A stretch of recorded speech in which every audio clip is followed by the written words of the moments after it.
Welcome everyone to our webinar on Power BI dashboards for monitoring and evaluation. We are really lucky to be joined by John from CRS and Tony from PCI today. And then I'm from Dimagi. I'll be hosting and playing the role of moderator. So today's plan, we've got an hour-long webinar for you guys, and really we have three things that we want to cover. I think number one, we want to make sure that you guys, everyone who's attending, leaves a little bit more familiar with Power BI. Power BI is something that at Dimagi we're hearing way more about, be it people who are actually actively leveraging it, like John and Tony, all the way to people who are kind of hearing about it and wanting to get started and maybe not quite sure how to. So we want to make sure that over the next hour we review enough of Power BI so that you're feeling much more comfortable with it going forward.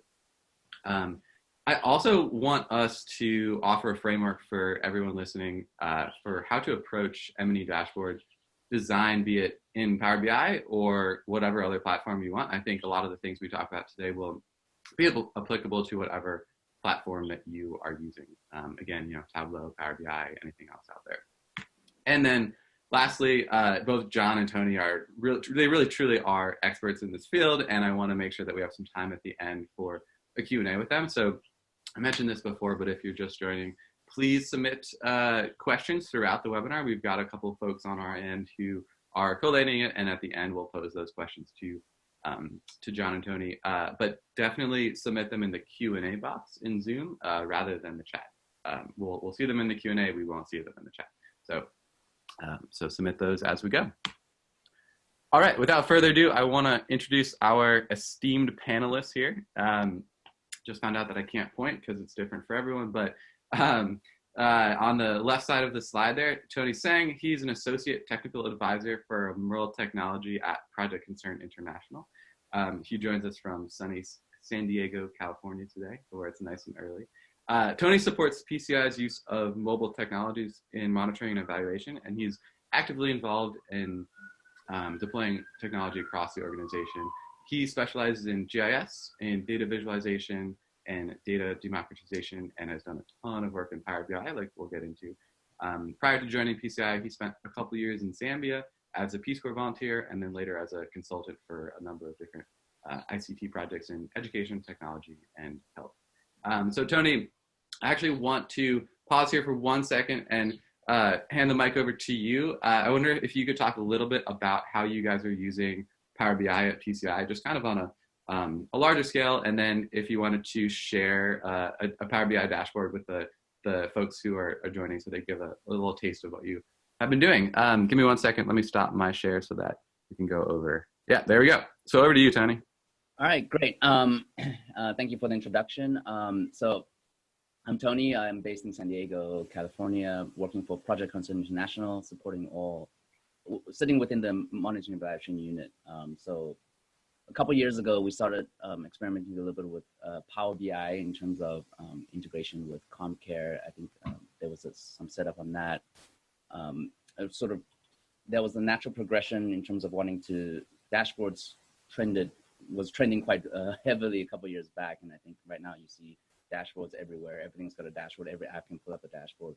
But I think the appetite was ready for it. I think the ecosystem and everything and Power BI has been pushed pretty heavily by Microsoft as the free platform part of your Office 365 package. So I think we spent some time doing some research, testing it out, and then it just kind of snowballed from there. I think once you build one dashboard, it begets more dashboards.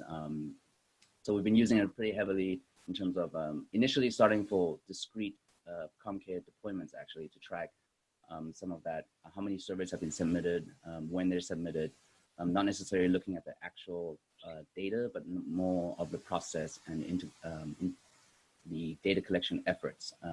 So instead of building out those, some of you on the line are probably familiar with the reports that ComCare can produce. We essentially pull that into dashboards so that way our decision makers can see it much easier and slice and dice the data a little bit more easily without looking at, not everyone lives in a table format, right? So I think that sort of spurred it. And then now we've realized that, as a lot of the following organizations know, that we just have so much data in our organizations that, so we started tapping into, start seeing what we could connect to. So we're able to connect to Salesforce, we're able to connect to SQL databases, and then it just kind of, and you know, if you look at the data integrations that Power BI has, it's just like limitless, and you keep adding. So I think what we found is that not only are we using it for programmatically, but also for our headquarters, looking at organizational data, and potentially eventually sort of trying to link them all together, because I think we can all agree that we have a lot of disparate data collection systems or data systems, and then trying to make sense of it all is kind of what I think we all struggle with. So in that sense, I'll jump right into showing a little demo of what we're doing in terms, so that all of you can get a sense of what this might look like. So this is hot off the presses, still in prototype phase, about to be fully launched, but I will share. It should, for some reason, oh, here we go. You should now see a dashboard.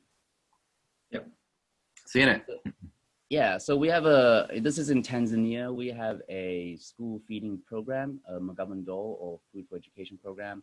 And essentially this dashboard is trying to track how much the food commodities being provided by school gardens, school farms, parents, farmers, and our women empowered group. So the idea is that we want to know how much food is being produced for each school, and then see how many meals, how many schools, the staff. So what's driving all of this is actually ComCare. We're using a ComCare application where our field agents go to the schools, collect this data from registers that tracks the amount of food being produced, that will track the amount of food being provided every month. And the idea is that you could slice and dice by certain, right now we're blank because this is some test data, but we could also pull in January data. And then you can begin to see performance. Since this is mostly test data, that's kind of how they're not really real. But the idea is that we've bucketed the data and performance that we can target certain schools, like high achieving schools. And then you can see, school gardens are providing most of 100% of the food. And then it's fruits, 20s are kgs. And then we have dynamic targets that are, these targets are based on each school, and it's a formula calculated based on students, meals, and days in the month. So if you have 20 school feeding days, you multiply that, and then so everyone's dynamic. So if you select, I think you'll see that this should, it'll filter and show you that these are the targets of oil, kg, or liters, kgs, legumes, cereals, and this is just a bucketing of maize, green vegetables, and beans. And so what we're feeding, so the idea is that every month we'll be able to see the status and performance of each school and determine which support is needed to those schools. And then you can also, pull up more detailed information that come up from specific questions. So that's this is a monthly event that is happening, and this way we don't need to spend a lot of time actually analyzing the data in order to produce insightful information. And this way it's actionable, it's near real time as soon as once a day is probably the frequency we're setting this up at, but it'll be monthly when the data collection efforts happen, and then we can sort of have that turnaround real quickly. And also have dynamic targets, so that way each school, every facilitator can have a better sense of their performance across, and sort of slice and dice according to district, ward, school, and reporting month. Nice. Yeah, and I think, and today we're going to talk about, not necessarily the nitty gritty of how to develop something like this, but more like a higher level. How do we go about, how do we even start doing that besides, Yeah. Awesome. Thank you, Tony. If you wouldn't mind, stop sharing and we can hop over to you. Awesome. Let me pull mine up again. All right, great. So yeah, thank you so much, Tony. Thank you again for joining us as well. We also have John Mulqueen with us today. John is technical advisor for emergency meal and information management at Catholic Relief Services. He leads that unit at CRS's humanitarian response department. And he's also worked recently in the response to the Venezuelan migrant crisis, and also been really involved in the response to recent cyclones in Mozambique. Super excited for John to join us for many reasons. He's an awesome guy, and also CRS has a really unique deployment of both CommCare and Power BI that he can definitely talk more about. But I wonder, John, you've worked a lot in humanitarian response. You've also worked in ICT for D solutions in, I think it was Laos, for a USDA-funded food and education program. So I was wondering if you might be able to just give us a little quick overview of your experience with Power BI, and also maybe talk a little bit about how CRS is using it in that really widespread deployment. And then it'd be awesome to see an example of one of your dashboards as well. So let me hand it over to you. There we go. Okay. Yeah, sure. So like you said, I started in Laos with a USDA project, similar to what Tony shared, but at the time, not nearly as cool. It looks very exciting what he has. And yeah, at CRS, we've made CommCare and Power BI like our default ICT solution for all projects that we're doing. So that's something that we're really promoting across the world at an agency level. And so some of that has meant we're trying to think like, what's the best way to do that at scale, right? You have this kind of this pull between wanting to make something completely standardized and totally replicable across the world, and you also want to allow some flexibility and some intense TA support. So we're trying to attack that from both sides of giving some standard tools and standard forms and Power BI reports that can be sent out immediately after an emergency, and then also training up staff to be able to modify that according to the context need. So you mentioned Venezuela, and I'll show you a Power BI report that we're using there. And so part of what I like about this is it's the integration. It's a pretty simple report, but it's like meant to be high level for the director staff or senior level staff to see. And it's the integration of our 3 different ICT solutions. So I mentioned CommCare, which is where we're doing our beneficiary registration and our household surveys and all that kind of stuff, along with Red Rose, which is what we use for processing financial transactions. And then we bring that together in Power BI. So we're able to pull these 2 disparate data sources together and kind of analyze it at once. So this is really just to help us track and see what's going on with the distributions that we're doing. And if you know anything about the Venezuela crisis, one of the big issues is the hyperinflation is out of control. So we can see just in this 3-month period, there's 122% inflation. And so we're able to track that when we're making our distributions to beneficiaries. How much do we have to keep increasing the top-up amount so that what they're receiving is useful and they can actually buy something with it. And then, we can sort by district. And then we also have some elements about protection. So we can see, when are people making transactions? Are they putting themselves at risk by having to do it very late at night or in inconvenient ways? So it's like a really nice way to sort of bring all that information together in what would be otherwise like a really tedious and time consuming process. And again, when we're talking about emergencies, anything you can do beforehand to save a bit of time is, it's really important and pays off in a long time. Yeah. So that's just kind of a brief example of that. Perfect. Awesome. Thank you. Let me hop back into it here. Cool. And I'm on the right side there. I'm Marshall Daly. I'm the Director of User Engagement at Dimagi. We are the makers of CommCare. We're just excited to host this webinar to share some knowledge. Like I said, we're hearing about Power BI a lot these days. We also recently launched a direct integration between CommCare and Power BI via what's called an OData feed. That makes it pretty easy to connect the 2 platforms and visualize your CommCare data in Power BI. So we'll talk a little bit about that, but I think we should just get right into it. So our agenda for today is essentially to provide you guys a framework for developing dashboards for monitoring and evaluation. And credit where credit is due, for sure. Tony has done a ton of work at PCI developing a step-by-step guide for Power BI. And so we've drawn heavily on his work. And then, of course, John as well has done a ton of work at CRS. And so we've incorporated a lot of those insights as well. So all of that is to say that these guys are the heroes here, for sure. And the goal is to essentially, over the next 45 minutes, we're going to walk you through this framework so that you guys know how it applies to Power BI, and how to start kind of integrating this workflow into your own organization. So I think we should just jump right into it. Yeah. The very first thing we have here is requirements gathering. And I think with this is something actually that was new to me. I come from actually Tableau. I worked there for a bit. And one of the great things about these tools is that they're kind of easy to use, and it's very tempting to just jump in and start visualizing your data right away. But if you want to be successful long term, it's good to do a little bit of work beforehand. So Tony and John, I want to pose a couple questions to you about how you go about starting. So I think the first thing, like I said, Power BI lets you design and build dashboards in almost limitless ways, which is exciting, but also can be daunting up front. So I wonder if you guys could talk a little bit more about how you start. What is the very first thing that you do? I think, one of the things we've talked about before is researching your audience, but essentially just how do you get started? So Tony, maybe we could start with you. If you could talk a little bit about the step one. Yeah. So that's an interesting question. So that is often the hardest step.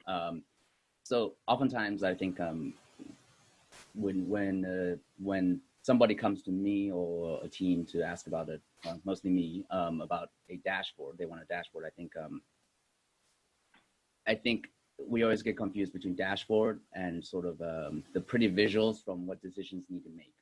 And I think understanding how is a dashboard going to make an impact on your decision making? So what do you need to see? So I think a lot of times people are like, oh, I want a cool dashboard. I'm like, well, what do you really want is a mechanism to make decisions, right? And I think that is a difficult concept to really grasp.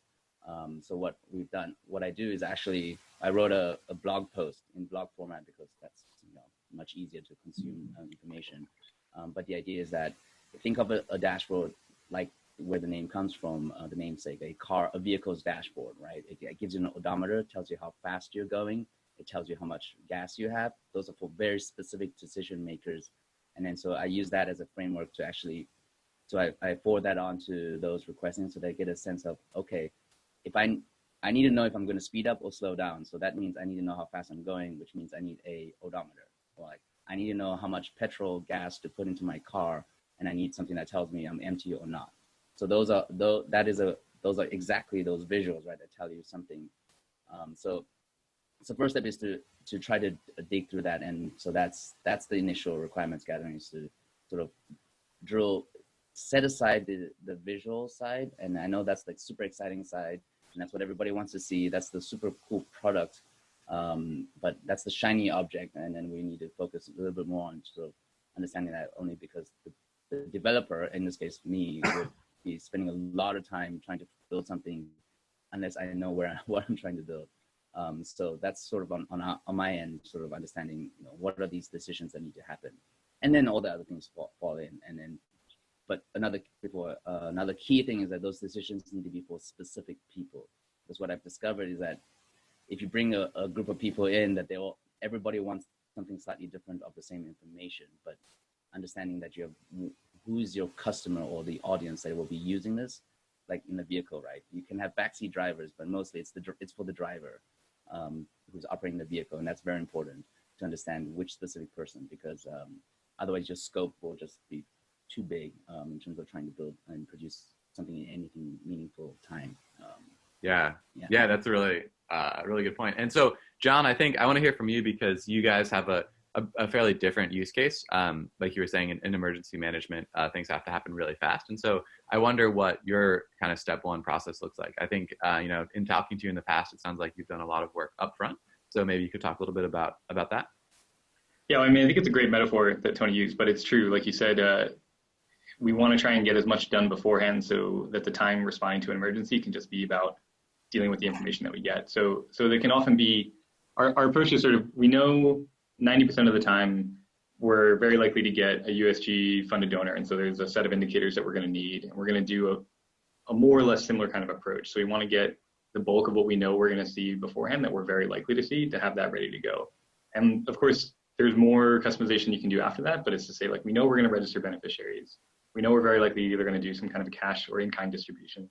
So let's set something up that's basically that framework, and then we can kind of plug in the differences for what's happening after the fact. You update the geo hierarchies, you update the language, we update the types of things that are coming out. But when we know we're going to do something pretty similar to what we've seen in the past, that can save us time. But I think the same things that Tony was saying, it still applies. So when I'm giving trainings on Power BI, if you've seen it, there's like a filter pane, the visual pane, and then the fields pane. And then I'll do the same thing you said, like I'll hide the visual pane and say, think about what fields are relevant first. What's the data that you want? And then once you know what's important, then you think about what's the best way to visualize that. Because I think people often think, well, I want a pie chart or I want a line chart. And it's like, it's kind of the opposite. You're putting the cart before the horse. Think about what's the information you need to know, and then how do you look at it. And that's sort of the best approach, I think. Yeah, definitely. And I saw a question come in actually about how you chose Power BI as your solution. And I know, John, at CRS, probably it's a little bit different because oh, again, some feedback. It's a little bit different at CRS because you guys have a preferred solution, and that's Power BI. But I think, Tony, it might be interesting to hear your thoughts on how you came to Power BI. I actually don't know.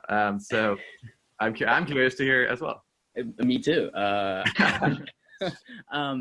think a lot of other organizations can probably appreciate that. I think oftentimes we want to do something, right? We want to produce a product. We want to use we want dashboards, but we want it for as little money as possible. Tony figured that out, and that's the realities I think we work in, is to resource constraints. Power BI ships with our licenses with Office 365, and that was a natural progression. And you also notice that Microsoft is encouraging everyone to use it. And I know that earlier there's a question somewhere I saw somewhere, why would I use Excel versus Power BI? And I think the way to think about it is that Power BI is the new Excel. Excel is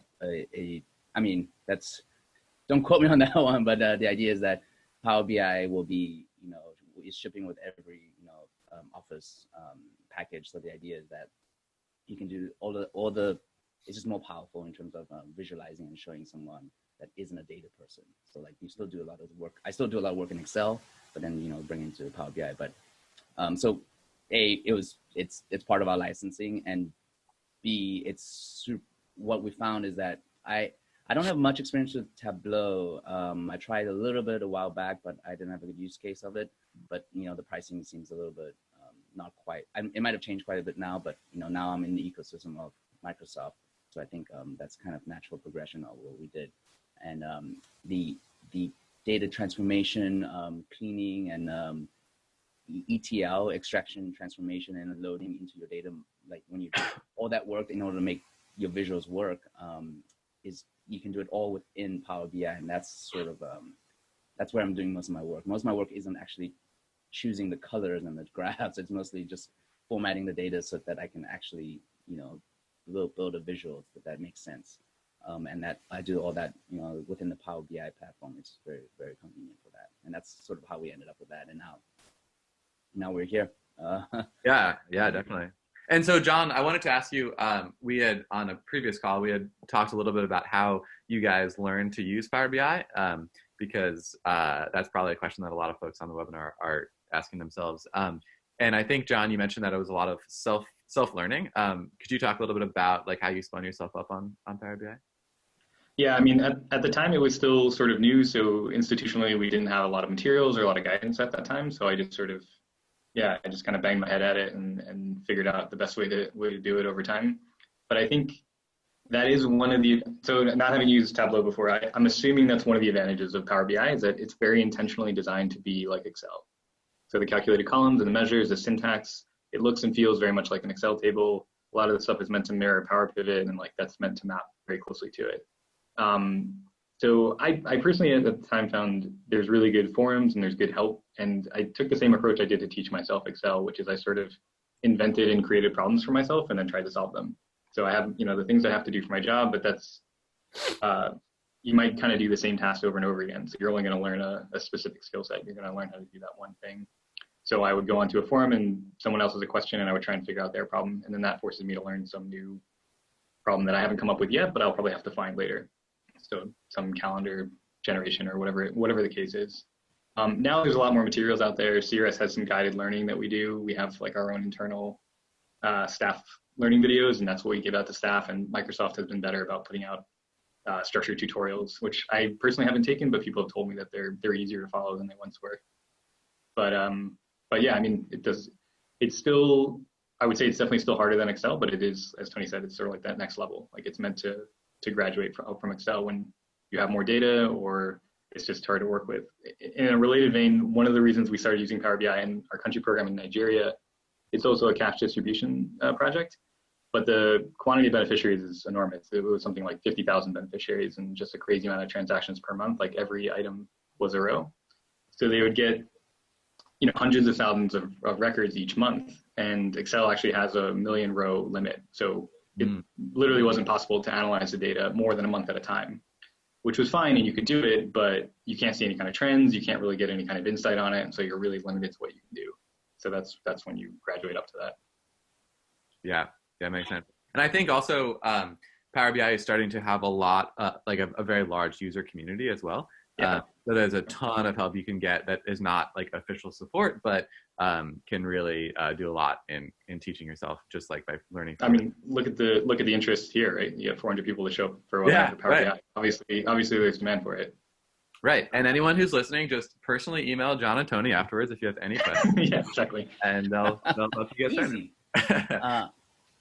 Yeah, just want to echo what John said. Like Microsoft actually produced, so initially when they launch a product, they don't do a lot of documentation. They let the user community create, sort of run with it, but now they have the actual, if you're in the States or anywhere, actually, you can get a hold of their dashboard in a day training, and it's really good. So just that one. And I hacked away learning on my own, figuring it out. But then when I attended one of those, I finally it all clicked, and it gave you a very good structure. So dashboarding in a day, I'm just plugging that one at Microsoft, and the content is good. Gives you a good like end-to-end experience on it. So I think just the last thing I'll note on this, I saw a couple of questions rolling in around the pricing for Power BI, and Tony, you mentioned Tableau is generally a little bit more expensive.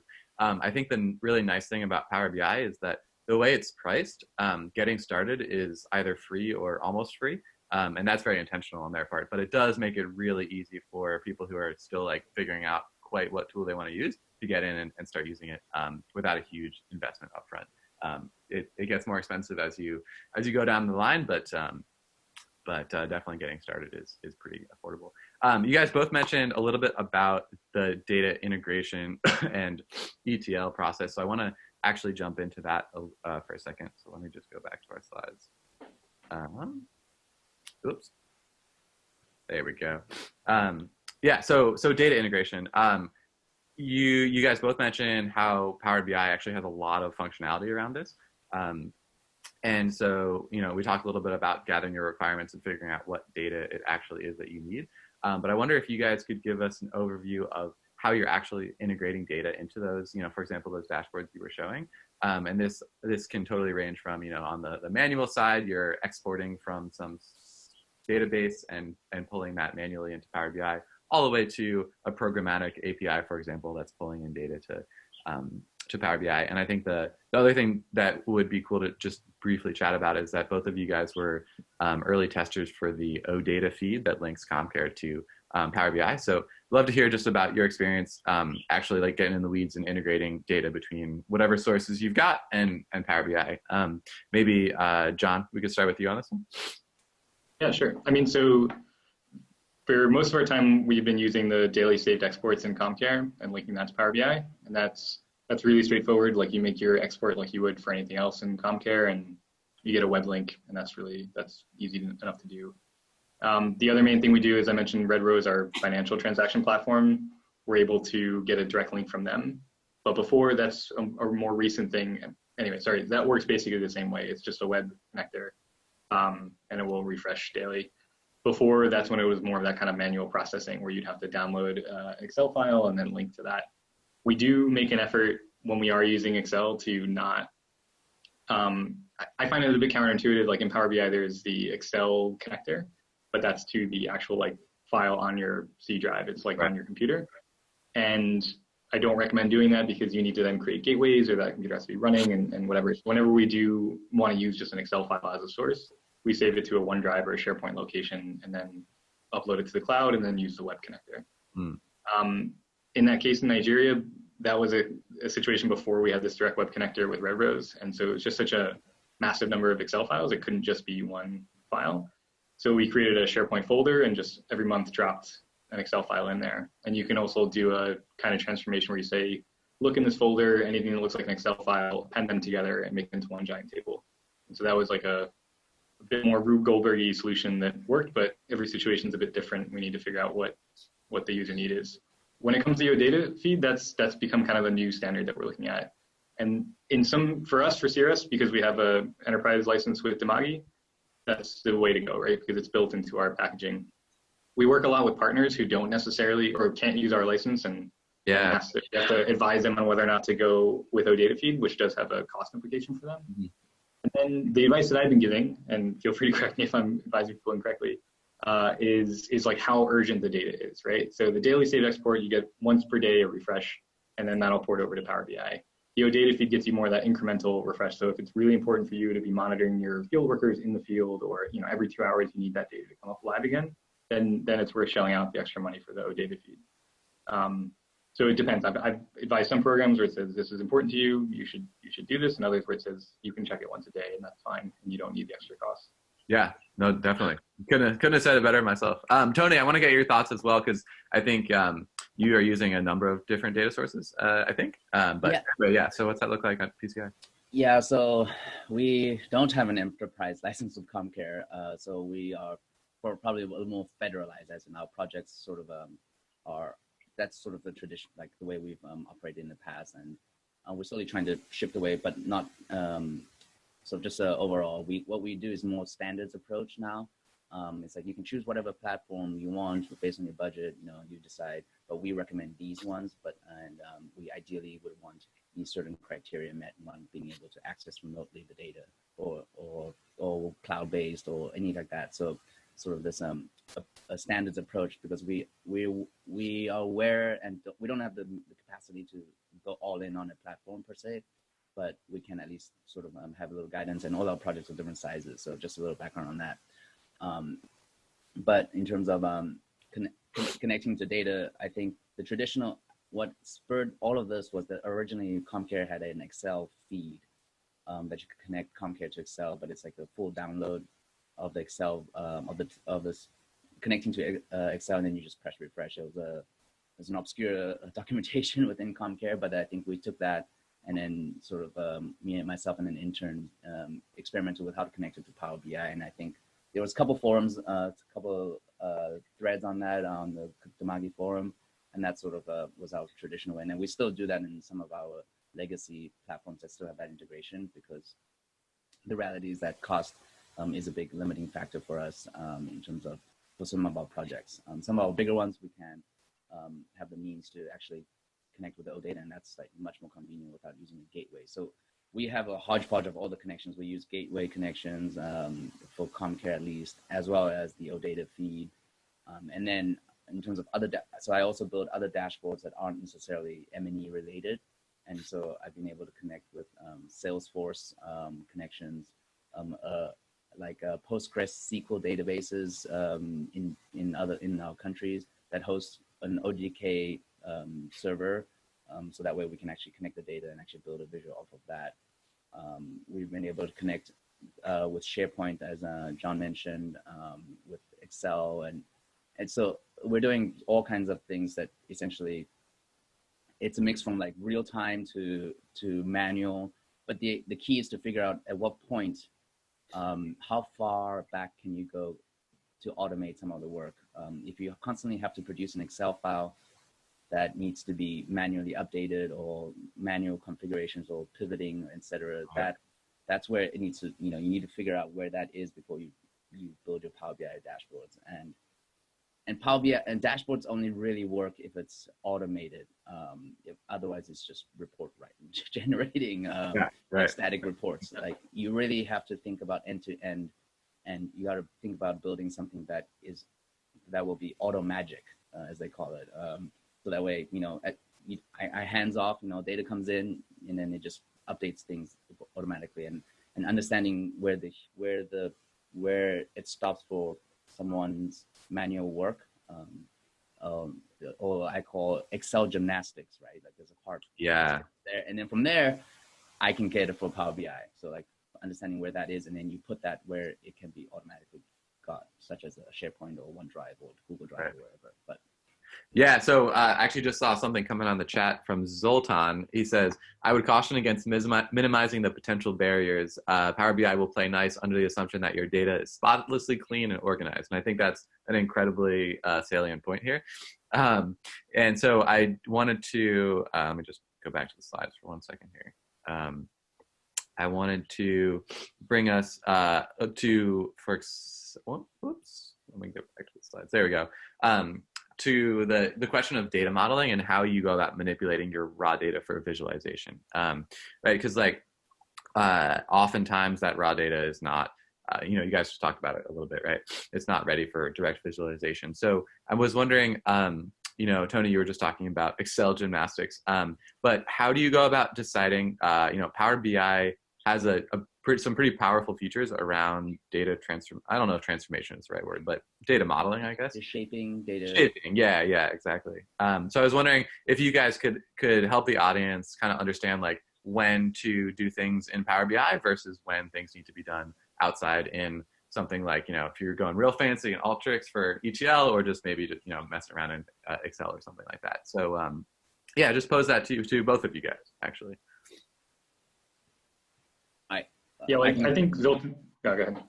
You go ahead, John.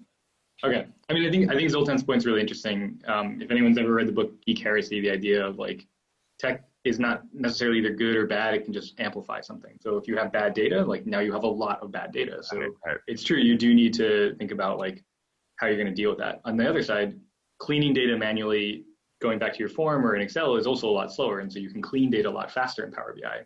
So like, yes, it's a powerful tool, both for good or ill, if you want to look at it that way.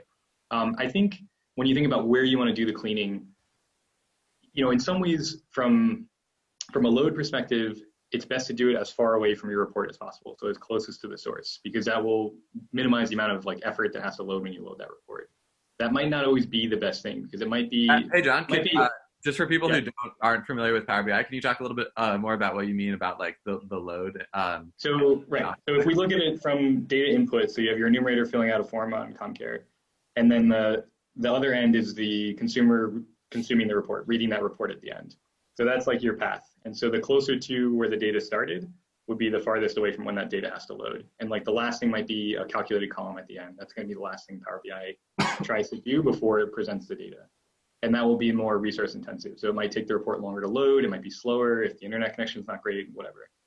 So one thing I like to think about is that, you want great database normalization principles applied and whatever, but that might be a very inconvenient way for your enumerator to enter data. So a very common way people break normalization is they have a repeating column in their table, right? So it's day 1, day 2, day 3, day 4, day 5. That's not how you should do it, but it might be unintuitive or might be tedious for the person to make a different row for everything that they're doing. So you might design your form so that people enter data like that. And then in Power BI, at the query stage, before you've brought it into the report, then you can transform that, unpivot the table, and fix it in some way. So you need to make a user experience decision, both between the person consuming the report and the person adding the data in. It's most efficient if your enumerator does it the best way possible, but maybe that's not realistic, or that's not going to happen. So it's not going to be the same in any situation, I think. And there's a lot of different ways to do stuff like that. Again, when we compare it to Excel or something, you can technically unpivot and like normalize your database in Excel, but it's really tedious and time consuming. So that's something that you're going to want to do in Power BI rather than copy columns down and try and recreate it. Tony, I don't know if you have any other experiences with different kind of like clever. I think way to think about it is that what task can you automate? And I think the biggest flaw with not the flaw, but like disadvantage is like if you use Excel to do your cleaning of the data beforehand, that means there's somebody's job is to clean the data, which means there's a point where you're relying on an individual to do the data transformation and things like that. So when I'm building dashboards, I try to automate that process. So that means I want to know what the most raw data is. Ideally, you know, it would come out zeros and ones instead of yes and no's. But you know, that's just the reality of, you know, at what point can I cut out the human factor and automate it? Because we all have competing priorities, and where dashboards is really powerful is to be able to automate these processes. So so that's where, you know, Excel is very powerful. You can do all the same thing in Excel, but that just requires a certain somebody to do that. But if you can, you know, I think of Power BI as a non-destructive process to your data. So what it's doing is it basically pulls in, oh, it sees, oh, it's a 0, replace it with no. If it's a 1, say yes. So your raw data stays the same, you know, at the source, but when it comes into Power BI, it is transformed into the way you need it. And as John mentioned, the more transformations you make, the more taxing it is on the process. And so if you multiply that by, you know, 2,000 or tens of thousands of rows of data, it will take a little longer. But, you know, Microsoft Power BI is built for big data, like, you know, data that doesn't fit on our computer. So I think you know, that isn't, we at least for us, we live in the world of small data, you know, single Excel files, CSV files. So I think that's where a lot of the work comes in, is to be able to, you know, do those transformations. And there's a lot of basically what I found is that, you know, there's so much information out there in terms of how to do that. There are people whose sole job is, like, you know, like on large, you know, millions of data rows, big data stuff, sort of transforming the data. So my problems when I post them to the forums, they're easily solved. But yeah, I think trying to minimize the part where somebody has, there's an actual person involved is the key, outside of just collecting the data, right? Yeah. I want to make sure that there isn't somebody's sole job is to clean Excel data. Yeah, definitely. Okay, so I want to keep us going on to the part where you actually get to visualize stuff, because I think that's maybe the most exciting part of all of this. Pull up our slides for a second here. So dashboard design. And so this, I actually want to combine kind of like both building your dashboard and turning that into a prototype that you can validate with users, because that's really maybe the most interesting part. And so yeah, so Power BI is great because you can visualize things in so many different ways. But I think both of you guys have mentioned previously about maybe the things that people think they want are not the things that they actually need to make decisions. So I'm wondering if maybe John, let's start with you on this one. How, like, what's the process you use for going from like, I know this decision needs to be made, to like, I should show a bar chart or something like that? And maybe that's too simplistic, but generally kind of walk us through your process of coming up with that end visual. No, I think that's actually kind of exactly how it is. I mean, I think, again, the metaphor Tony made before about the dashboard of like, you need to make a decision about going faster or slower or pulling over to get gas. That's really what it boils down to. Like, if you're not using the data to make a decision, then you probably don't need to collect it in the first place, and you definitely don't need to visualize it. Just recently, I was working on building a dashboard to spec. People said, here's what we do in Excel. You want to do it in Power BI, make it automated, take this and recreate it. And I did, and I looked at it at the end and I said, it looks beautiful. It looks really cool, if I do say so myself, but I didn't really know what to do with it. I didn't know how I was supposed to respond to it. So it was looking at lots of price data and seeing all these kind of crazy trends and spikes, but there wasn't really a clear, like, now what? Now what am I supposed to do? So, and when I worked with the partners, they're like, yeah, that's great. I don't know what I'm supposed to do with it. So we've gone back and we've said, okay, what we really need to know is, are we affecting the market by introducing cash? Are we causing prices to spike in certain areas? And then do we need to increase the amount of money that we're giving? So we just created like a simple gauge, like a car gauge that says you are in this green zone, or you're giving too little, or you're giving too much. And then the number will just show that. And that's really what the program manager in the emergency wants to know. They want to know, like, I need to make one decision. Do I give more, less, or the same? And I need one thing to tell me that right away, rather than 10 different pages of really cool graphs that tell you a lot of information, but not the actual, you know, a lot of noise, but not any signal. And so I think it's that, right? Like, you can hear what people say they want, but then when you come back to it and review, like, what have we actually done with this? That's a great way to think, well, maybe we need to simplify this. And it can be the other way too, right? You can have this simple graph or a simple dashboard. And I think that's fine, but this is the thing I need to know, and I can't make that decision. So iterative process, right? That's IT and that's tech. But I think, yeah, sometimes you have to show people what they want, and you have to work with them to get them to realize what they want. Yeah, I think just based on my experience back at Tableau, often you have to start with two things of like, this is what you asked for and this is what you actually need. And you need to show them both so that they can kind of compare alongside. Because sometimes you just need to show, the Excel version of the dashboard. But so Tony, I know that you've done a lot of thinking about this as well. Any other thoughts on your side? I think this is where art meets science. I think there's a part where, someone, and that's where it's where the designer comes, or the artistic side in terms of how to visualize the data. And I don't have a good answer for that, but in terms of what I've discovered is that someone may think they want a dashboard or a certain visual, and then, but they're not in the trenches of, data columns and transformations. And, when you're in there, you begin to sort of see like you're limited by, if the data is in columns and not rows, then then the visual is limiting. If anyone that spends any time in Excel, if you need to pivot the table, you need the data in a certain format. So that is one, so that the person, deep in the data gets a good sense of what can be done. And then and what I found is that the best is to just get something out there, and then, it shows the information for the person to make the decision, and then, have the discussion on the vision. Very rarely did someone come back to me and say, actually, can you make, or actually better inform the decision, they come back and say, actually, can you make this into a funnel chart, or, I want to see, and also it is also an opportunity as an artist to sort of, I think of myself as a data artist, is to just like look at all the different cool visualizations and see if it makes sense. And then sometimes it's a total dud that I was like, I put a scatter plot, but it makes absolutely no sense to the end user. Mm-hmm. So then, you wrote back, but the idea is that's when you can start, plugging in things, and just to get it to fail fast, as they say in tech, right? You just like put a dashboard out there, build it out so that way you can get rapid feedback. And then, because otherwise you spend all this, you don't want to do the waterfall where you spend all this time like figuring out that you're going to do a bar graph, and then like the end user, like, this makes no sense. So I try to like, iterate really fast in that sense. So just like, just getting a visual out as soon as possible, and then clean it up later on once it serves the correct information to the end users is super important. Yeah.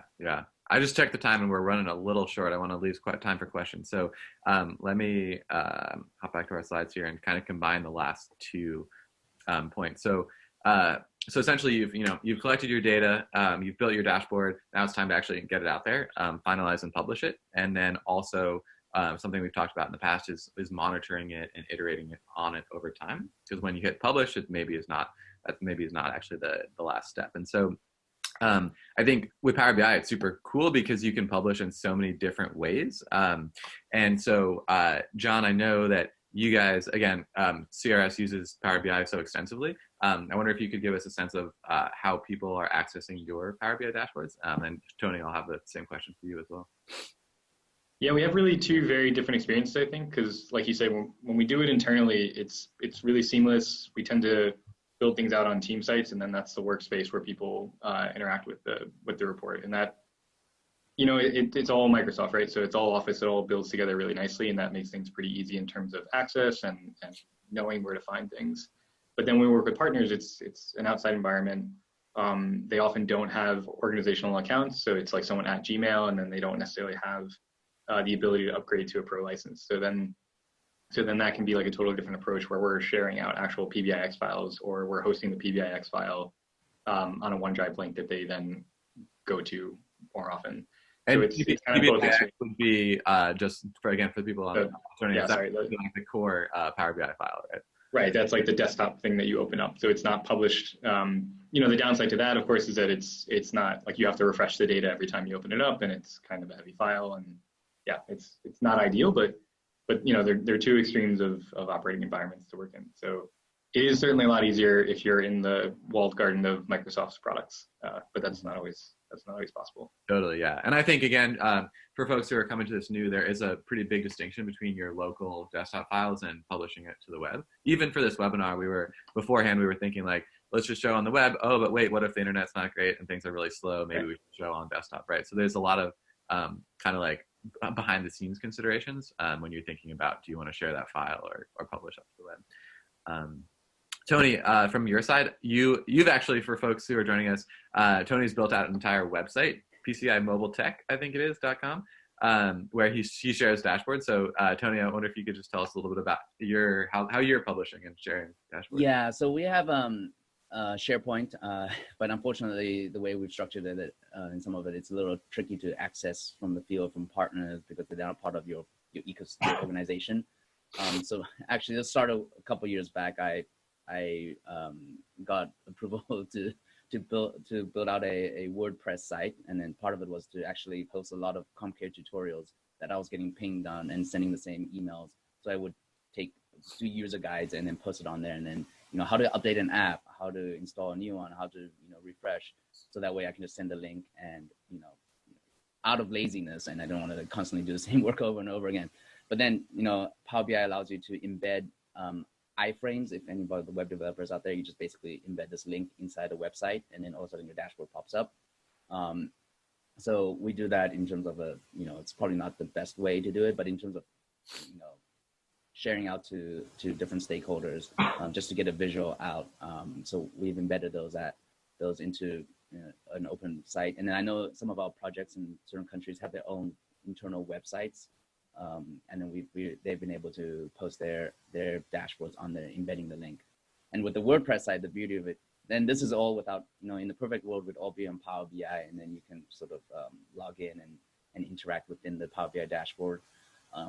But the reality is that, most of the users are consuming one-way information, the content. They're not really, trying to put information, like export the data out or anything like that. So in terms of just seeing the visual to make a decision, that's what we found is like 80%, 90% of our use case. So having a few people with Power BI Pro licenses to publish those dashboards for others to use. So we posted it onto like a WordPress site, and now we've actually embedded into SharePoint itself. And then we've also sent, you can also share an open link, but it just has a link, but it doesn't, but embedding it in a site allows you to change the visual without them changing the link of the site in the future. So it's just easier access, and yeah, so that's kind of how we're approaching that, and sort of bootstrapping different technologies and methods until one sticks. Yeah, and when you're sharing in like so many different places, I would think you have to be mindful of maintaining data connections to your dashboard. So for example, like if you've got a local Excel file that is feeding to your dashboard and then you publish it somewhere, you might break that connection. Is that something that people need to consider when they're sharing widely? Yeah, absolutely. And I think that might be that's definitely out of the scope of this webinar, but in terms of understanding, there's like the desktop part, which is the building the visuals, and then there's a whole Power BI servers, which is how do you share that out? How do you connect it? How do you automate and set up gateways so that the data refreshes? But a plug to CommCare's OData feed is that you don't need any of that. You just like plug in this URL, and then it's automatically updates. But we have a gateway, which means it needs to be installed on a server that's running 24/7. So we have that at our home office that they've granted me some space where I update. So it says, basically the gateway says, hey, it's 5 o'clock in the morning. Please go and pull that Excel file, update, and then update everything. Whereas, so we have and that can go down, and it can be a little slow. But, with the OData feed, it's sort of much smoother integration and much easier. So we do all kinds of that. And that's where you have to really think about end to end when you're building these visuals. The visual is like one component, and then there's the part where, you got the whole data stream and then the output, right, to the end user. So sort of understanding that whole end to end is kind of super important. Like you can have someone who knows the visuals and can build the visuals, but if you can't connect it so that, it automatically updates, and it's not going to happen. Right. Got it. Okay, so we have some great, we have a ton of questions actually, but some great questions that I want to use our last couple of minutes for. One of them that I'm curious to hear your thoughts on. So Wendy Bevins is asking, Power BI is great at showcasing quantitative data. However, can you talk about PCI and CRS's experience in incorporating qualitative data into Power BI dashboards? That one, yeah, I would love to hear your thoughts on that. That is a great question, and it's super difficult to say. I think I can kind of give you a negative response and just say, as a public service announcement, no one should ever use word clouds is kind of a thing I think is just, I think that's what people do is. Ooh, John. And what you, what? For a second. Sorry? I think we might have lost you there for a second, but you're back now. Okay. Yeah, I mean, just briefly, my issue with word clouds is that essentially what a word cloud is it's a really difficult to read bar chart. You've taken each word and you've counted it up and you've made a bar chart for it, except longer words seem more important than shorter words. And if you spell don't with an apostrophe or whatever, it just doesn't work. And I think the issue is fundamentally, you shouldn't try to summarize qualitative data using quantitative tools. And very often when we collect qualitative data, we say we're not going to do that. And then we say 60% of people in the FJD said, in the focus group discussion, said that they agree with this. And we're treating qualitative methods as though they were quantitative, because then it seems cheaper, because we only need to interview 4 people for a key informant interview instead of a 5,000 person household survey. But the implication there is that it's not representative, right? So that's not what you should be using qualitative data for. So I actually don't think Power BI is at all appropriate for qualitative data. Maybe Tony, you have some experience of how to do it, but I think it's more like you would want that report, the dashboard up while you're talking about what you've learned in qualitative data. Like, here's some contextualization.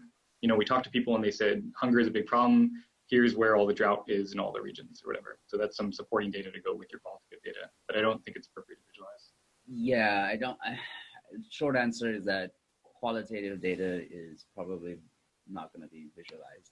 But, you know, that said, you know, you can say, you know, sometimes we don't even capture that in Comcare. I mean, you can add comments and things like that. And sometimes you embed like the actual comment that was added in the question, and then it comes in a table form, but it doesn't really visualize. It just gives you a table with the comments that you can look at. But I would just say, you know, there's plenty of quantitative data to worry about in Power BI.